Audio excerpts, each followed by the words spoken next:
ఉంటున్నారు, నలుగురు పిల్లలు ఉంటున్నారు. కానీ తల్లి ఒక్కతే ఉంటుందన్న, తల్లి ఒక్కతే ఉంటుంది. ఇన్ని సంవత్సరాలు పెంచి పోషించిన తల్లికి ఇలా సొంత కొడుకును హాస్పిటల్లో చూసుకోలేని పరిస్థితి తీసుకొస్తే ఆ తల్లి ఎంత తల్లడిలాలే, ఎంత బాధ అనుభవిస్తుందో ఇవాళ ఇన్ని రోజులు ఈ సమాజానికి తెలియలే. సరే, ఆ తెలివెనుక ఎవరున్నారో మనకు సంబంధం లేదు. ఆ తల్లి ఏదో ప్రిపేర్ అయి చెప్పినట్లేదు, ఆమె ఆవేదన బయటకు వస్తున్నది. ఆమె చదువుకున్న ఆమె, నేను ఆమె చూస్తుంటే బాధ అనిపిస్తున్నది. ఇవాళ తెలంగాణ మొత్తం కూడా కోడే కూస్తున్నది. అరే పాపం, తల్లికి సొంత కొడుకును చూపెట్టరా? ఇంకా తల్లికి చూపెట్టకుంటే, భార్యను చూపెట్టకుంటే, కొడుకుకు చూపెట్టకుంటే ఇంకెవరికి చూపెడతారు? దీని వెనుక జరిగిన తతంగం ఏంది?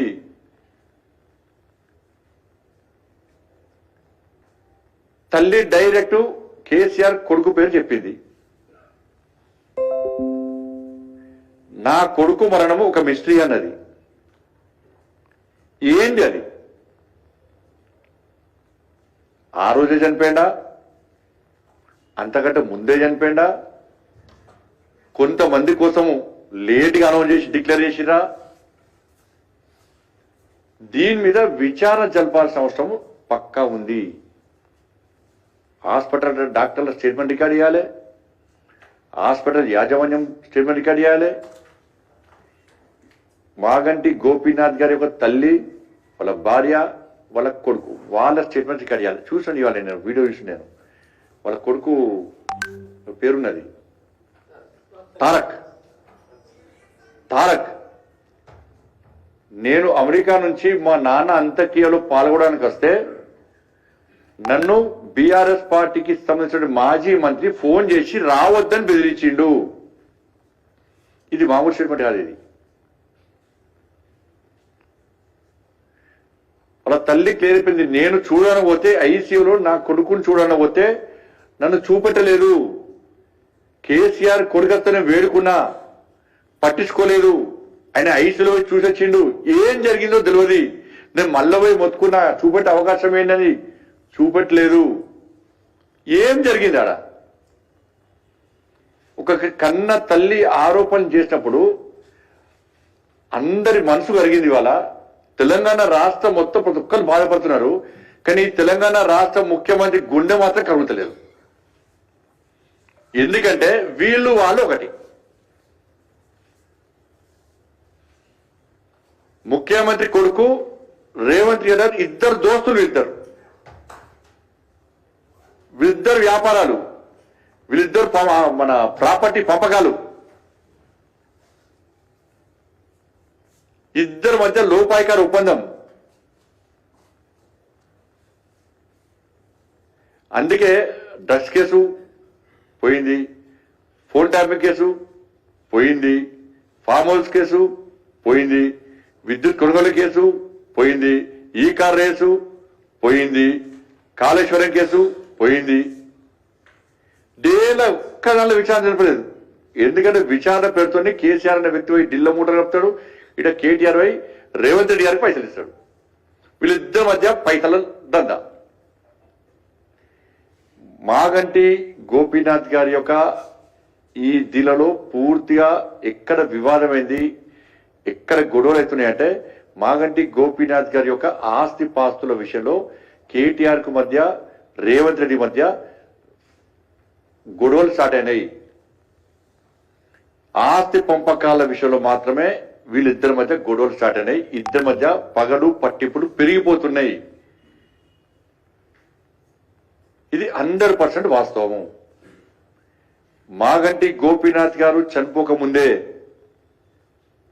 చనిపోయిన తర్వాత కానీ ఆయన ఆస్తులను వీళ్ళిద్దరు పంచుకున్నారు.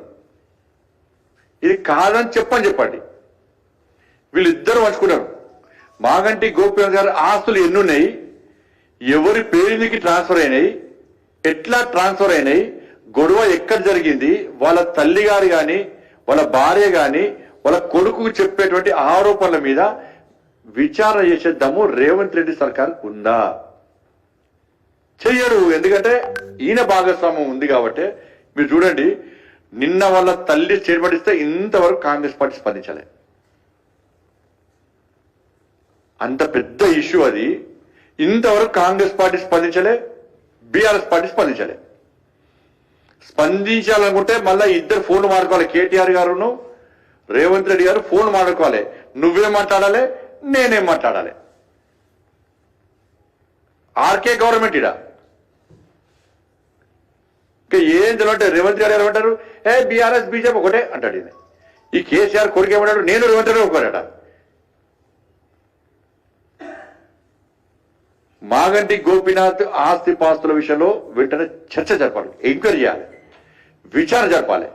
ఎవరికి ట్రాన్స్ఫర్ అయినాయి, ఎవరి పేరు మీద ట్రాన్స్ఫర్ అయినాయి, రేవంత్ రెడ్డి గారి పేరు మీదకి ఎన్ని ట్రాన్స్ఫర్ అయినాయి, కేసీఆర్ కుటుంబం పేరు మీదకి ఎన్ని ట్రాన్స్ఫర్ అయినాయి,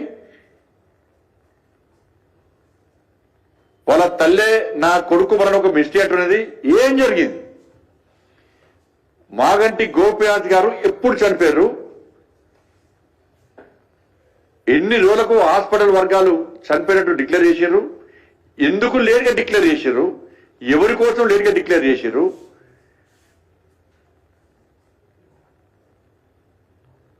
దీని మీద పక్కా విచారణ జరగాలి. దీని కాంగ్రెస్ బీఆర్ఎస్ మధ్య ఆస్తి పంపకాల విషయంలో ఎవడన్నా ఆస్తి పంపకాల్లో కుటుంబ సభ్యులు కొట్లాడుకుంటారు ఎవడన్నా. కానీ ఇక్కడ ఆస్తి పంపకాలు కేసీఆర్ను మన కేటీఆర్ను రేవంత్ రెడ్డి కొట్లాడుకుంటున్నారు.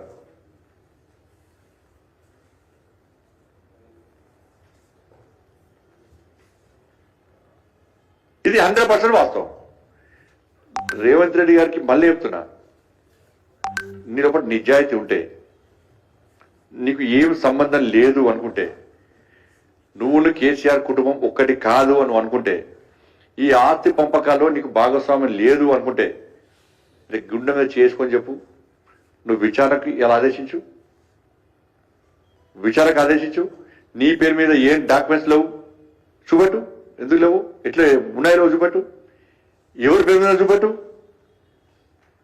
వాళ్ళ భార్య పేరు మీదకి అయినాయా, వాళ్ళ తల్లి పేరు మీదకి అయినాయా, లీగల్గా అయినాయా, ఇల్లీగల్గా అయినాయా, ఇంకెవరి పేరు మీద అయినాయా, ఏం జరిగింది, నువ్వు ఎందుకు స్పందిస్తావు? కానీ జూబ్లీస్ ఓటర్ మహాశిలో విజ్ఞప్తి చేస్తున్నా, ఇదంతా కూడా గోపీనాథ్ గారి యొక్క మరణం ఒకటైతే ఆ మరణం పేరు మీద సింపతి గెయిన్ చేసుకొని గెలవడానికి వీళ్ళు ప్రయత్నం చేస్తున్నారు. పోటీ పడి వాళ్ళు ఒక భార్యకి సపోర్ట్ చేస్తారు, ఇంకో భార్యకి సపోర్ట్ చేస్తారు. కాంగ్రెస్ పార్టీ ఒక భార్యకి సపోర్ట్ చేస్తుంది, బీఆర్ఎస్ పార్టీ ఇంకో భార్యకి సపోర్ట్ చేస్తారు, సింపతి గెయిన్ చేసుకోవడానికి. దీని ద్వారా ఓట్లు వండే ప్రయత్నం చేస్తున్నారు. దీనికి కారణం ఏంటంటే వాటాలు వస్తాయి. ఒక భార్యకు కొంత వాటా వస్తుంది, ఇంకో భార్యకి ఇంకో వాటా వస్తుంది. దీనిలో వీళ్ళ కమిషన్ వీళ్ళు, వాళ్ళ కమిషన్ వాళ్ళు. ఇది జరిగేది ఇది. దాని మీద తప్ప జూబ్లీహిల్స్ అభివృద్ధి 10 సంవత్సరాలు వాళ్ళు ఏం చేయలే, 2 సంవత్సరాలు వీళ్ళు ఏం చేయలే, దాని మీద చర్చ జరగద్దు అన్న ఆలోచనతో ఇదంతా తతంగం అంతా నడుపుతున్నారు వీళ్ళు.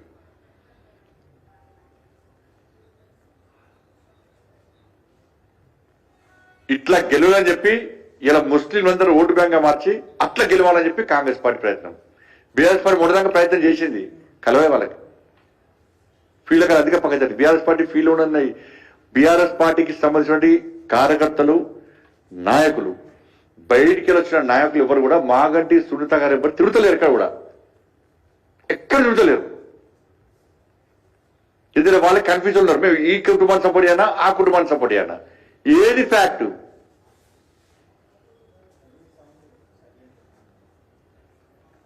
ఈ కన్ఫ్యూజన్ ఉండరు బట్టి బీఆర్ఎస్ పార్టీకి వాళ్ళ కుటుంబ సభ్యులు చేస్తున్నారు. అంతా సోషల్ మీడియా సర్వేల పేరుతోని చేస్తున్నారు. కాబట్టి ఇవన్నీ విషయంలో రాష్ట్ర ప్రభుత్వాన్ని మళ్ళీ డిమాండ్ చేస్తున్నారు. మీరు విచారణకు ఆదేశించకుంటే ఇలా జూబ్లీస్లో ఇలా మీ 2 పార్టీలకు గుణపాఠం చెప్పడానికి ప్రజలు సిద్ధంగా ఉన్నారు. భారతీయ జనతా పార్టీ కార్యకర్తలు కష్టపడి పనిచేస్తున్నారు. ప్రజలు మాకు ఓట్లేయడానికి సిద్ధంగా ఉన్నారు. ఎట్టి బస్సులో ఈ 3 రోజుల లోపల మొత్తం ఎన్నికల వాతావరణం మొత్తం మారబోతున్నది. సర్వేల అంచనాలు తలకిందులు కాబోతున్నాయి. ఎందుకంటే హర్యానాలో బీజేపీ గవర్నమెంట్ రాదన్నారు, వచ్చింది. ఇదే కేసీఆర్ కుటుంబం ఏం చేసింది? అసెంబ్లీ వచ్చినప్పుడు కాంగ్రెస్ వాళ్ళు మేమే వస్తామని చెప్పుకున్నారు. వచ్చేది వాళ్ళు. రేవంత్ రెడ్డి గారి ప్రభుత్వం, కాంగ్రెస్ పార్టీ ప్రభుత్వం అసలు ఎన్నికలు మనం గెలవనిచ్చారు వాళ్ళు గెలవలేదా?